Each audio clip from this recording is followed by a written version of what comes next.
जी sir, आज press conference कर रहे हैं क्या?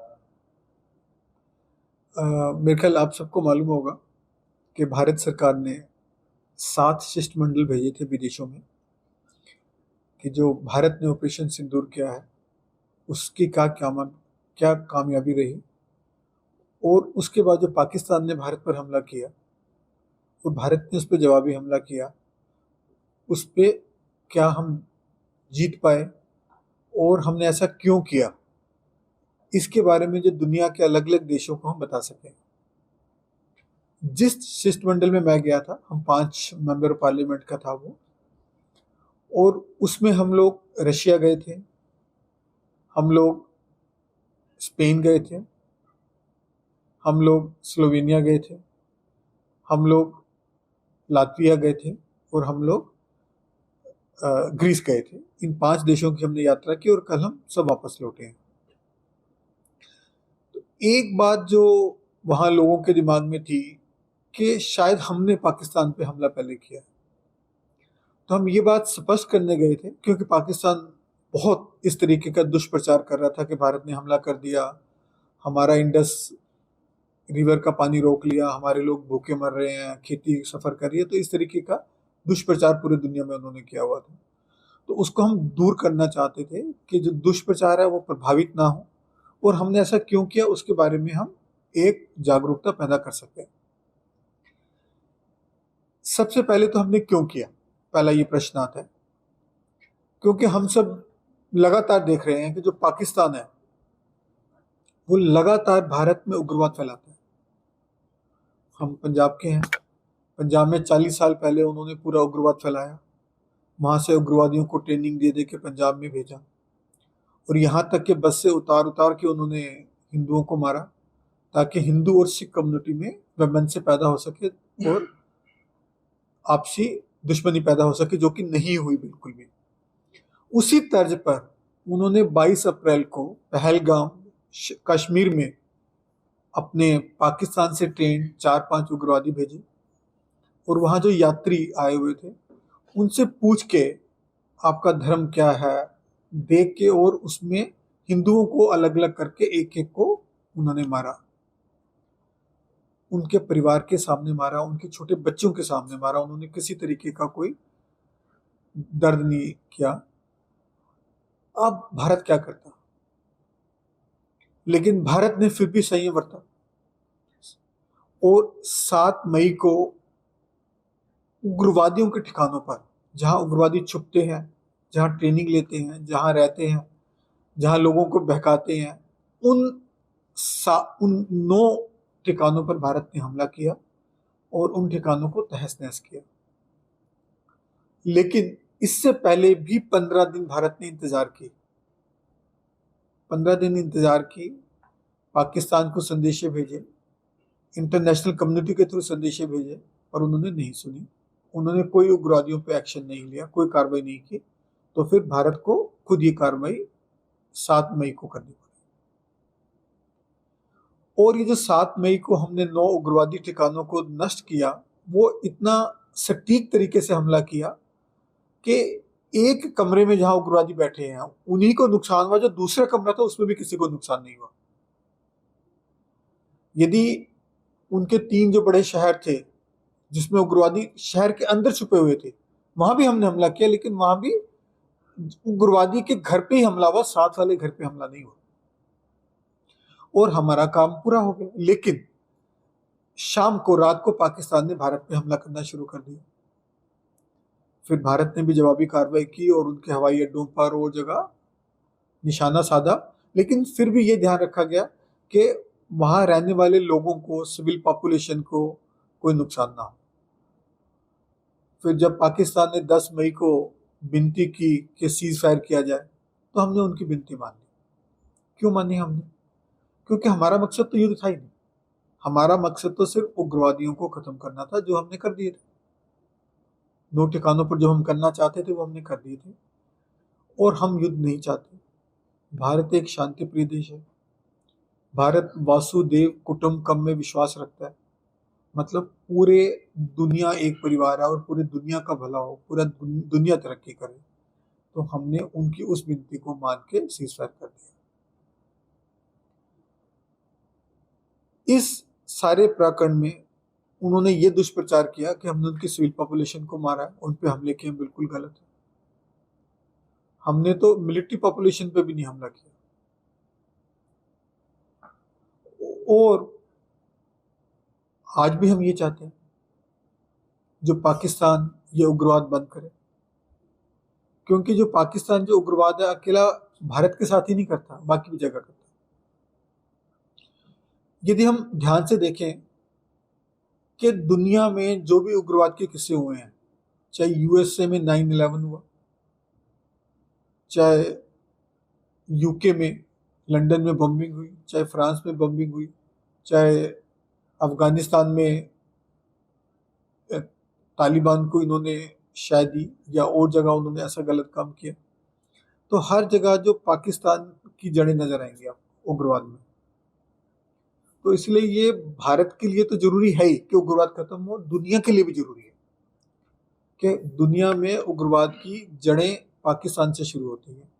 तो पूरी दुनिया के लिए भी जरूरी है कि वो भी पाकिस्तान के इस उग्रवाद वाले रवैये को खत्म करे, उनकी भर्त्सना करे, और उनके जितने विदेशी मंच है, चाहे वो यूरोपियन काउंसिल का मंच है, चाहे वो यूएन का मंच है, चाहे यूएन सिक्योरिटी काउंसिल का मंच है, जहां जहां भी मतलब हमने निवेदन किया विदेशी देशों से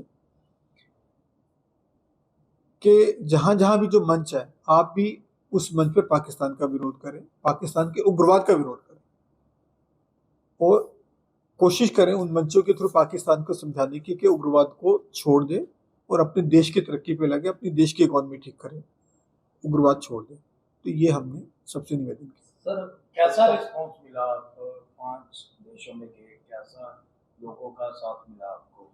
देखिए, हम लोग जो इन 5 देशों में गए, जो मैंने पहले बताया, रशिया, ग्रीस, स्पेन, स्लोवेनिया और लातविया, वहाँ हम उन देशों के जो विदेश मंत्री थे या डिप्टी विदेश मंत्री थे उनसे मिले, हम उन देशों के पार्लियामेंटेरियन से मिले, उन देशों के जो स्पीकर रहते हैं हमारी लोकसभा के बराबर, या उन लोगों से मिले, वहाँ के मीडिया से मिले, वहाँ के बुद्धिजीवी वर्ग से मिले, और वहाँ जो हमारे भारतीय समुदाय के लोग रहते हैं उन सब से मिले। तो सबको जब हमने ये बात बताई तो वो हमारी बात से पूरी तरह से सहमत थे, पूरी तरह से, कि जो पाकिस्तान उग्रवाद चला रहा है वो बंद होना चाहिए।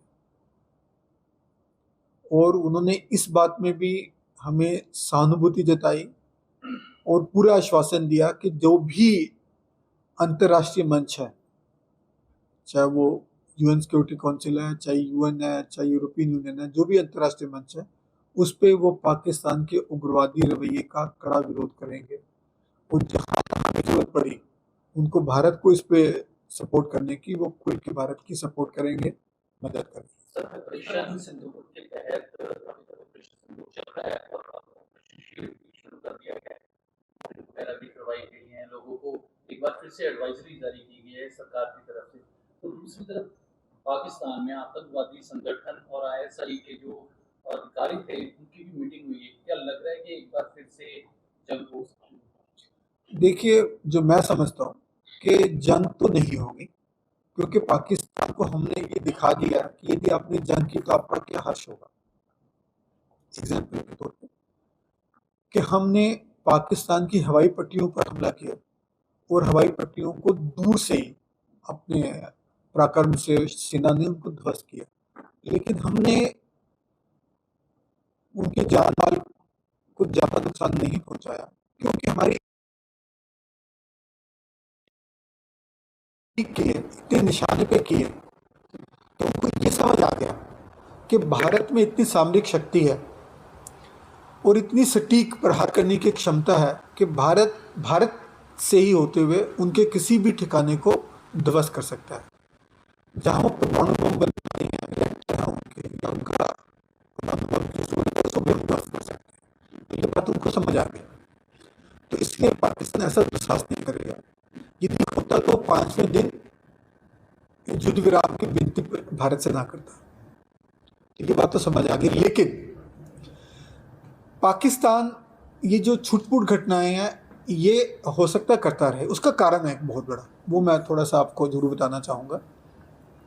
देखिए भारत है हमारा, भारत में जो एडमिनिस्ट्रेशन है वो किसके हाथ में है? वो लोकतंत्र द्वारा चुनी गई सरकार के हाथ में है। वही मिलिट्री को कंट्रोल करती है, वही जो एजेंसियां होती हैं, स्पाइंग एजेंसीज हैं, उनको कंट्रोल करती है, वही देश में अच्छा धार्मिक सौंदर्य बनाने का काम करती है। लेकिन पाकिस्तान में ऐसा नहीं। पाकिस्तान में कहने को तो चुनी हुई सरकार है, लेकिन उससे ज़्यादा शक्तिशाली कौन है? वहाँ की फौज, मिलिट्री। वहाँ शायद आपको मालूम होगा कि जो वहाँ की सी पोर्ट्स, एयरपोर्ट, लैंड पोर्ट्स, उसको आर्मी कंट्रोल करती है। वहाँ के जो रोड का टोल टैक्स है वो भी आर्मी कंट्रोल करती है। और कितनी इकोनॉमिक एक्टिविटीज़ हैं जो डायरेक्टली आर्मी चलाती है और वहाँ से पैसा बनाती है, मतलब आर्मी के हाथ में। आपने देखा है पाकिस्तान में कूप हुए हैं जिसमें चुनी सरकारों को उलट दिया गया है, वहाँ के प्रधानमंत्री राष्ट्रपति को मार दिया गया है, या पकड़ के बाद में किसी बहाने से फांसी पे चढ़ा दिया। हमने भुट्टो जी का देखा। आज भी पूर्व प्रधानमंत्री जिनको पद से उतारा गया और जेल में डाला हुआ इमरान खान जी, जो कि एक अच्छे नेता माने जाते थे, वहाँ के पॉपुलर लीडर थे, अच्छा काम कर रहे थे अपने देश के लिए। तो वहाँ मिलिट्री का, एक्चुअली मिलिट्री का शासन है। उसके बाद वहाँ जो ISI हम सब सुनते हैं, वहाँ की जो स्पाइंग एजेंसी है उसका शासन चलता है, उनकी अपनी, वो सरकार की नहीं सुनती। तीसरे जो वहाँ के धार्मिक संस्थान हैं, जिसको हम कई बार क्लर्जी भी बोलते हैं, या वो भी अपना पूरा उग्रवाद को प्रोत्साहित भी करते हैं और सरकार की सुनते नहीं और उनकी चलती है। तो वहाँ 4 सरकारें हैं, एक सरकार नहीं है। चुनी हुई सरकार, मिलिट्री, ISI और धार्मिक सरकार। तो ये आपस में एक साथ नहीं है। तो वो उनको लगता है कि जब मिलिट्री को लगता है कि वहाँ की चुनी सरकार भारत से अच्छा एनवायरनमेंट बनाना चाहती है, तो कुछ ना कुछ ऐसा जानबूझ के छेड़खानी कर देते हैं। लेकिन ऑपरेशन सिंदूर के बाद जो लगातार जासूस पकड़े जा रहे हैं, पंजाब में 8 जासूस पकड़े गए हैं अभी तक, लग रहा है कि पाकिस्तान के लिए बड़ा इजी है पंजाब को, या पंजाब के जो यहाँ पर उनके स्लीपर सेल है जासूस बनाने के लिए टारगेट करना। देखिए, किसी भी सरकार जो ऐसी मंशा रखती है, बहुत मुश्किल नहीं होता, बहुत तरीके होते हैं भेजने के। इतना बड़ा हमारा बॉर्डर, हज़ारों किलोमीटर का पाकिस्तान के साथ, हालांकि हमारा बॉर्डर बहुत अच्छा प्रोटेक्टेड, लेकिन फिर भी आप जो मरने के लिए तैयार होगा उसको भेज देंगे। आप मूवीज़ में देखते हैं, कोई ज़मीन के नीचे से भेज देते हैं, आजकल ड्रोन से भी कुछ ड्रामा हो जाता है। तो वो चीज़ तो देखे रहेगी हमेशा। तो इसीलिए मैंने बोला कि ख़त्म हो जाएगा ऐसा नहीं होगा, छुटपुट चलता रहेगा जब तक पाकिस्तान की जो इलेक्टेड गवर्नमेंट है वो पूरी तरह पावरफुल नहीं हो जाती और वो अच्छा लोगों का सोचती नहीं है। तो ये हमें सहना पड़ेगा। अच्छा, एक पाकिस्तान लगातार स्प्रेड कर रहे हैं कि ਭਾਰਤ ਨੇ ਪਹਿਲਾਂ ਅਟੈਕ ਕੀਤਾ ਤੇ ਸਾਡੇ ਜਿਹੜੇ ਸਿਵਿਲੀਅਨਸ ਨੇ ਉਹਨਾਂ ਦੇ ਉੱਪਰ ਅਟੈਕ ਕੀਤਾ ਹੈ ਵਾਇਆ ਜਿਹੜਾ ਹੈਗਾ ਰੌਕਟ ਲਾਂਚਰਸ। ਐਂਡ ਦੈਨ ਉਸ ਤੋਂ ਬਾਅਦ ਤੁਸੀਂ ਹੁਣ ਜਦੋਂ ਦੌਰੇ ਦੇ ਉੱਪਰ ਗਏ, ਕਿਵੇਂ ਦਾ ਰਿਸਪੌਂਸ ਰਿਹਾ ਜਿਨ੍ਹਾਂ ਦੇ ਕੋਲ ਤੁਸੀਂ ਗਏ? ਉਹਨਾਂ ਵੱਲੋਂ ਫਸਟ ਕੀ ਤੁਹਾਡੇ ਤੋਂ ਪੁੱਛਿਆ ਗਿਆ? ਐਂਡ ਦੈਨ ਤੁਸੀਂ ਹਾਲੇ ਕਿਹਾ ਕਿ ਉਹਨਾਂ ਦੇ ਮਨ ਦੇ ਵਿੱਚ ਸੀਗਾ ਕਿ ਭਾਰਤ ਨੇ ਅਟੈਕ ਕੀਤਾ ਸੀਗਾ फर्स्ट। एंड हाँ, बिल्कुल आप जो बड़ा सही प्रश्न किया आपने कि कुछ देशों के मन में ये ऐसी भावना थी, क्योंकि पाकिस्तान ने इस तरीके का दुष्प्रचार किया था। वही हम बताना चाहते थे उनको और बताने के लिए गए कि हमने पहला अटैक नहीं किया।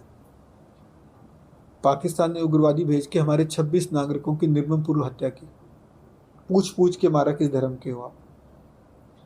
और हमने रिक्वेस्ट की फिर पाकिस्तान से 25 अप्रैल को इवन UN सिक्योरिटी काउंसिल की जो उनकी बेंच है, उन्होंने भी बोला कि ये उग्रवाद की घटना गलत हुई है, लेकिन फिर भी पाकिस्तान ने कुछ नहीं किया। तो अब पाकिस्तान उग्रवादियों को कुछ मार नहीं रहा, मारना तो दूर की बात है, उन पर कोई एक्शन नहीं ले रहा। भारत में आके हमें हमारे नागरिकों की हत्या करे और हम चुप कैसे बैठेंगे? तो हमने उग्रवादी ठिकानों पे हमला किया, इससे हमने इनकार नहीं किया। सिर्फ उग्रवादी ठिकानों पे और सटीक तौर से प्रहार करके उनको ध्वस्त किया। लेकिन हमने सिविल नागरिकों की तो बिल्कुल कोई जान माल की हानि नहीं की। इवन जो मिलिट्री नागरिक, मतलब परिवार थे, जो मिलिट्री परिवार नेचुरली मिलिट्री एरियाज में रहते हैं, उनका भी कोई नुकसान नहीं होने दिया। फिर मोदी जी की इस बात में किस तरह देखते हो, जैसे उन्होंने कहा था टेरर जहाँ होगा वहाँ ट्रेड नहीं होगा, टेरर जहाँ होगा वहाँ पे बातचीत नहीं होगी, सिर्फ और सिर्फ पीओके पे बात होगी। नहीं, पीओके पे देखिए मोदी जी की बिल्कुल ये सही बात है कि terror and trade can't do together, blood and water can't flow together, piece talk and terrorism can't go together. बिल्कुल सही बात है ये। आप कैसे कर लेंगे कि वो हमारे उग्रवादी भेज के हमारे नागरिकों को मारते रहें और हम उनसे शांति की बातें करें, हम उनसे ट्रेड करके उनको इकॉनमी को बेटर करें और वो मेरे यहाँ टेरर भेज के मेरे लोगों की हत्या करें, तो ये तो ठीक बात है, बिल्कुल नहीं होना चाहिए। सिंदूर ऑपरेशन के बाद देश में राजनीति भी शुरू हो गई, खासकर बात पंजाब की करें, पंजाब के सीएम का ये बयान आया है, क्या ये एक वन नेशन है वन हस्बैंड योजना है? ऑपरेशन सिंदूर के तहत सियासीकरण पर सीएम मान ने निशाना साधा है। दूसरी तरफ रवनीत बिट्टू ने कहा है कि हमारी जो माताएं बहनें हैं उनका ये मजाक उड़ा रहे हैं, मतलब इस पे की राजनीति हुई। अब सीएम के बाद बिट्टू का ये बयान, आप बताएं। देखिए हमारा मिशन तो जो था, जिस मिशन में मैं हिस्सा बन के गया हूँ भारत सरकार की तरफ से, भारत सरकार की तरफ से, वो तो हमारा मकसद यही था कि जो भारत ने ऑपरेशन सिंदूर लॉन्च किया 7 मई को, वो उग्रवादियों को नष्ट करने के लिए किया और उसमें हम कामयाब हुए हैं। लेकिन हमने वहाँ की सिविल पॉपुलेशन को या मिलिट्री पॉपुलेशन को कोई नुकसान नहीं पहुँचाया। देखिए ये राजनीति तो हर जगह चलनी होती है, मैं उसके बारे में नहीं कमेंट करना चाहूँगा। लगता नहीं है कि पूरी दुनिया को जो आतंकवाद के खिलाफ जंग छेड़नी चाहिए, चाहे कोई भी कंट्री हो, क्योंकि बीते दिन भी एक कंट्री पर आतंकवाद का जो अटैक हुआ था। देखिए हमारे जो सुप्रीमो हैं श्री केजरीवाल साहब, जब मैंने जाना था तो उनसे परमिशन तो लेनी थी, भारत सरकार ने चुना था तो उनसे मैंने बात की, तो उनका तो एक ही मत था कि हम भारत के साथ हैं, हम देश के साथ हैं। देश पे कोई हमला हो किसी तरीके से भी हो, सीधे तौर पे हमला हो या छुप छुप के जैसे पाकिस्तान करता है आजकल, वो हमला हो, उस पे हम पूरी इसकी भर्त्सना करते हैं और उसके लिए भारत सरकार जो भी कार्रवाई करेगी उसके हम साथ खड़े हैं। सर आपकी लग रहा है कि पाकिस्तान अब बचाव की स्थिति में बलूचिस्तान की तरफ से लगातार हमले हो रहे हैं, उनके जो एरिया है उन्हें वो कवर कर रहे हैं, बलूचिस्तान की खुद ही जो लोग है या वहाँ की सेना है वही पाकिस्तान आर्मी की जवानों को मार भी रही है। देखिए लग रहा है कि बचा पाएगा अपना। ये देखिए, मैं दूसरे देश के लिए हमें क्यों कहना, क्योंकि देखो हम लोग तो चाहते हैं सभी का भला हो, लेकिन ये तो पाकिस्तान की हिस्ट्री रही है। आप सबको मालूम है कि 1971 से पहले जो पाकिस्तान, ईस्ट पाकिस्तान जो आजकल बांग्लादेश है, उस पर यही काम करता था, अपने नागरिकों की हत्या करता था, जा जाके अपने नागरिकों को मारता था, अपने नागरिकों से गलत काम करते थे वो। तभी वो लोग उनके खिलाफ हुए और उन्होंने अलग देश की मांग की और भारत ने उसमें सहयोग किया। हमने उस टाइम भी उनकी ज़मीन पे कब्जा नहीं किया, हमने तो एक देश बना के दे दिया, हम कर सकते थे। 1 लाख उनके सैनिकों ने समर्पण किया था, हमने उनको भी छोड़ दिया। हमने क्या करना है उनका, हमारे पास अपना बहुत है देश के पास। अब बलूचिस्तान में भी यही होगा जो हो रहा है, क्योंकि देखिए एक बड़ी बात स्पष्ट है, एक दुनिया की इतिहास बोलता है कि जो दूसरों के लिए कांटे बोता है ना, वो कांटे सबसे पहले उसको चुभते हैं। जो दूसरों के लिए उग्रवाद पैदा करता है ना, वो उग्रवाद सबसे पहले उसको खाता है। जो पाकिस्तान दुनिया में उग्रवाद का बीज बो रहा है अलग अलग जा जाके, अब वही जो उग्रवाद का बीज उसके अपने घर के अंदर उनको खा रहा है। एक जगह नहीं, उनके हर जगह समस्या। जैसे मैंने पहले बोला, 4 तो सरकारें हैं उनकी, और बलूचिस्तान की अलग प्रॉब्लम है और दूसरे बॉर्डर्स पे उनके अलग प्रॉब्लम है, क्योंकि जो दूसरे के लिए करेगा ना तो उन पर आके वो गिरेगा, वो अपने उस वजन से खुद ही दब जाएगा। भारत साथ देगा बलूचिस्तान का। देखिए भारत सरकार की पॉलिसी है, हम लोग भारत, जितना मुझे समझ आया कि हम भारत हमेशा शांति में विश्वास रखते हैं। हम हमेशा अपनी लाइन बड़ी करने की बात करते हैं, किसी दूसरे की लाइन छोटी करने की बात नहीं करते। हम पॉजिटिव सोचते हैं, पूरे विश्व कल्याण की बात करते हैं और उसी में हम विश्वास रखते हैं। अच्छा, आपके साथ कितने डेलीगेट्स गए थे और कोई चैलेंजिंग सिचुएशन थी लोगों को समझा पाना या बात करने में आपको लगा हो कि कहीं उनकी सोच थोड़ी सी नेगेटिव हो रही है, तो कुछ चैलेंज था आपके लिए? देखिए हम 5 थे डेलीगेशन में। पहले इसमें भी एक इंटरेस्टिंग बात है, 5 में 4 ओपोजिशन वाले थे और हमारे नेता भी ओपोजिशन वाले थे। बीजेपी से सिर्फ, या रूलिंग अलायंस से सिर्फ एक था। तो ये तो चलो सरकार की एक अच्छी सोच थी ही। और चैलेंजिंग सिचुएशन बिल्कुल आई, क्योंकि कुछ लोगों को, कुछ वहाँ के पार्लियामेंटेरियंस को या सरकारों को ये गलतफहमी थी जो पाकिस्तान ने दुष्प्रचार किया था कि हमने पहले हमला किया, तो वो हम उसको स्पष्ट कर पाए, बता पाए, और हमारी उस बात से वो सहमत हुए। तो आपने वर्बली ही सारी चीज़ों को वहाँ पे डिक्टेट किया या फिर कुछ डॉक्यूमेंट्स या कुछ प्रेजेंटेशन टाइप ऑफ लेके गए थे? नहीं, ये वो इस लेवल पे जो हमेशा वर्बल डिस्कशन ही होती है, ओके सर। और क्योंकि वो भी बड़े सीनियर और सीजनड लोग होते हैं, और हम भी मेंबर पार्लियामेंट का डेलीगेशन के तौर पे गए हैं, देश को रिप्रेजेंट कर रहे थे, तो ये माना जाता है ना वो गलत बोलेंगे ना हम गलत बोलेंगे, क्योंकि ये देश की क्रेडिबिलिटी का सवाल होता है। तो ये लास्ट पंजाब को लेकर के विरोधी पार्टियां कह रही हैं कि जो नुकसान हुआ है, क्योंकि हर बार जब युद्ध होता है तो पंजाब आगे होकर लड़ता है, कुर्बानी भी तो पंजाब को नुकसान होता है। इसको लेकर केंद्र सरकार के साथ आपकी कोई बातचीत हुई है पंजाब को लेकर? ये मैं इसमें शामिल नहीं। क्योंकि सीएम मान ने और राज्यपाल ने खुद इसके लिए स्पेशल पैकेज भी मांगा है। नहीं, बिल्कुल मांगा है जी, और मैं भी निवेदन करूंगा भारत सरकार से कि हमारे मुख्यमंत्री और हमारे राज्यपाल साहब की इस बात को कबूल करें। सर पंजाब की राजनीति को कैसे देखते हैं, बाई इलेक्शन में ध्यान? वो छोड़िए जी, वो अलग बात अच्छा, करेंगे, आफ्टर क्योंकि अभी हम बहुत बड़ी बात कर रहे हैं, बाई इलेक्शन तो हो ही जाएगा। Thank you sir. बाकी आप पूछेंगे तो मैं ये बोलूँगा हमारी पार्टी की स्थिति बहुत मजबूत है, और हम अच्छे अंतर से जीत के बाहर निकलेंगे।